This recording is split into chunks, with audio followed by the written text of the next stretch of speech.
In this technique in translational science, cells are labeled using an FDA-approved ultra-small superparamagnetic iron oxide called Ferumoxytol.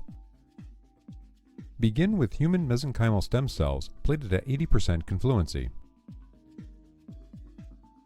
Then transfect the contrast agent Ferumoxytol in serum-free media to label the cells.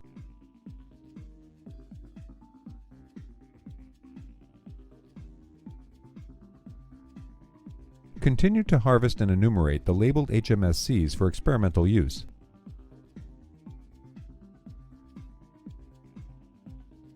Ultimately, magnetic resonance imaging results can show a significant negative contrast, or T2 effect, from USPIO labeled cells. Welcome to the Daldrup-Link lab at the Molecular Imaging program at Stanford. The implications of this technique extends towards in vivo tracking of stem cell implants through direct visualization by non-invasive MR imaging. The main advantage of this technique over existing techniques like labeling with SPIOs is that the USPIO Ferumoxytol is the only FDA-approved iron oxide nanoparticle available that may be used for cell labeling via an off-label use.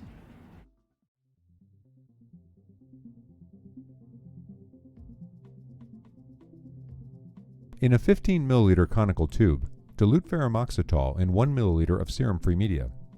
In a second tube, dilute protamine sulfate in 1 ml of serum-free media. Equilibrate both solutions at room temperature for 5 minutes.